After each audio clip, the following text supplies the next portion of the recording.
Hello, my name is Luisa, and today we will learn the cutting vegetable skills.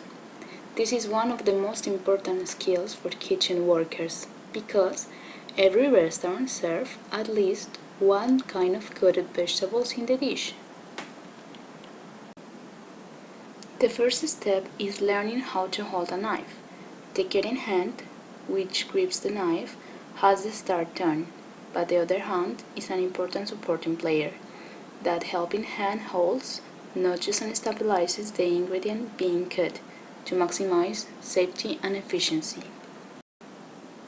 There are two basic grips. The first one is the handle grip. Your hand is completely behind the bolster on the handle itself. It is generally used by beginning cooks or cooks with exceptionally small hands. The second one is the blade grip. This one is the preferred grip for more experienced cooks. Your thumb and forefinger should rest in front of the bolster directly on the blade. It's a little intimidating, but it offers much better control and balance. Then I will show different skills related to the way of cutting vegetables. The first one is the rough chop. This is the most basic vegetable cut. It produces pieces that are roughly the size of a large dice, 3 out of 4 to 1 inch, without precision. If a recipe does not specify how a vegetable is to be cut, chef will use a rough chop to half and quarter to make the pieces smaller. Onions, bell peppers, and squash are vegetables commonly rough chopped, especially when preparing kebabs or stir fries. The next one is dice. Dicing vegetables help food cook more quickly and looks more.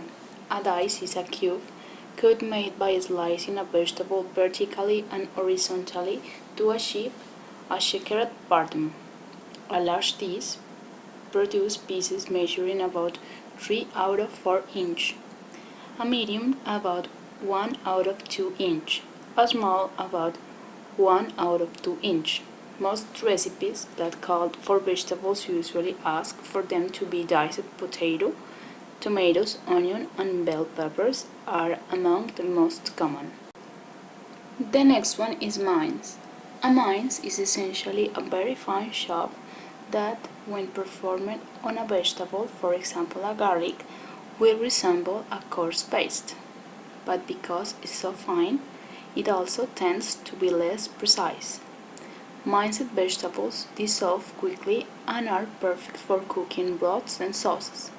Keep in mind that the smaller that the knife cut for a virgin ingredient, the more distributed it will become and the stronger it will taste. The next one is slice. Slicing a vegetable typically results in flat, round vegetable discs. This makes layering and stacking vegetables on top of each other easier, like when making pizza or lasagna. The thickness of the slice will vary depending on the recipe. For example, you will use a thin slice when making fresh potato chips and a thicker slice when making eggplant parmigiana. The next one is juliennes, often referred to as the matchstick cut. A julienne is used in recipes like coleslaw, spring rolls, and grubs when vegetables need to be thin and elongated. A julienne cut produces pieces measuring about 1 out of 8 inch per 1 out of 8 inch per 2 inches. A fine julienne cut produces pieces measuring 1 out of 16 inch per 1 out of 16 inch per 2 inches. In the other hand, baronne is a French vegetable cut very similar to juliennes, but the size is about 1 out of 2 inch per 1 out of 2 inch per 2 or 3 inches. The next one is brunoise. The brunoise is essentially a julienne cut cube.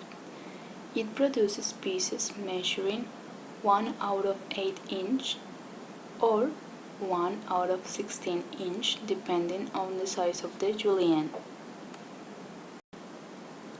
The next skill is chiffonade. A chiffonade is most often used to slice leafy green vegetables or herbs that are to be stirred into a recipe or used as a garnish.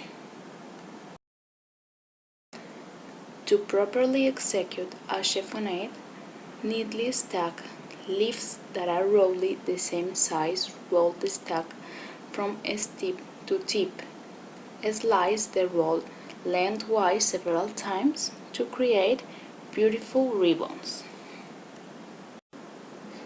There are some challenges associated with performing this skill, such as being precise and accurate with the sizes. Also, there is the possibility of cutting yourself, and finally, you have to be very fast in a kitchen environment. To overcome these challenges, at the beginning it is necessary to practice the cuts and measuring with a tiny ruler the sizes of your vegetables, being very careful to avoid cutting yourself.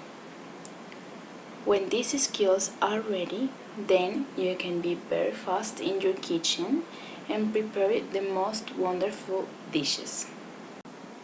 These skills will help you to maintain the quality of your dishes and reduce the waiting time of the customer if you are very fast. Thank you so much for your attention.